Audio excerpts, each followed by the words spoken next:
কি ভালো লাগছে বলো। হাসি মুখে কথাটা বলল প্রিয়াঙ্কা অভিনবকে। অভিনব ওর 3 বছরের বিয়ে করা বর। অ্যারেঞ্জ ম্যারেজ হয়েছিল খবরের কাগজের সম্বন্ধ থেকে। নামী কোম্পানির সেলস ম্যানেজার অভিনব। কতদিন পর আমরা এভাবে ডিনারে এলাম বলো। কি সুন্দর রেস্টুরেন্টটা। এই তুমি কি খাবে বলো না। আমি কিন্তু চিকেন ক্লিয়ার স্যুপ খাবো, আমার দারুণ লাগে। যা হোক কিছু বললে দাও।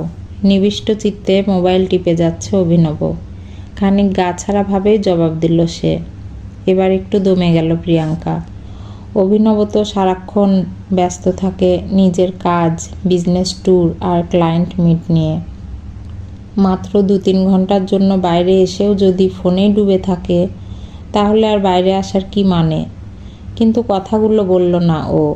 এসব শুনলেই বেজায় রেগে যাবে বর বাবাজি। এমনিতেই তো মেজাজ সবসময় সপ্তমে চড়ে আছে। তাই প্রিয়াঙ্কাই চেষ্টা করে হাসি খুশি থাকার। আজও তার ব্যতয় হলো না।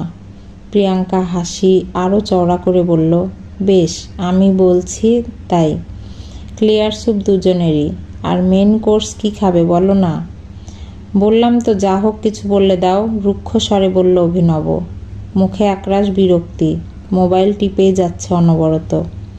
তাহলে ফ্রাইড রাইস আর মাঞ্চুরিয়ান চিকেন বলি। একটু কুণ্ঠিত এবার প্রিয়াঙ্কার স্বর।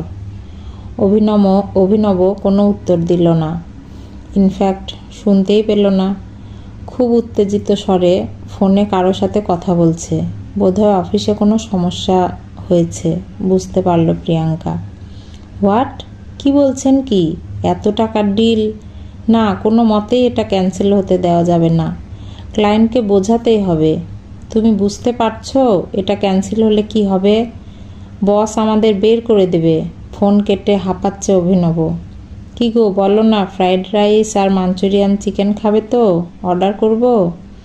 এই তুমি কি ইডিয়েট নাকি? তখন থেকে এক কথা হেজিয়ে চলেছ। বুঝতে পারছো না আমি চাপে আছি? অবশ্য তুমি বুঝবে কি করে? কোনোদিন চাকরি করেছো নাকি? স্থান কাল ভুলে চিৎকার করে উঠল অভিনব। মুহূর্তেই সিটিয়ে গেল প্রিয়াঙ্কা। কোনো ক্রমে বলল, না মানে আসলে অর্ডার নিতে তো ওয়েটার চলে আসছে বারবার, তাই জন্যই। জানো কি হয়েছে? একটা বিরাট টাকার ডিল ক্যান্সেল হতে বসেছে। এই বড় ক্ষতিটা কোম্পানিতে হলে আমার চাকরি নিয়ে টানাটানি হয়ে যেতে পারে। সে কি? কিন্তু প্রিয়াঙ্কা কথা শেষ হলো না। তার আগেই দাঁত খিচিয়ে মুখ ঝামটা দিয়ে বলে উঠল অভিনব, দূর, কাকে বলছি? তোমার সাথে কেন যে এসব বলতে যাই? তোমার জন্যই তো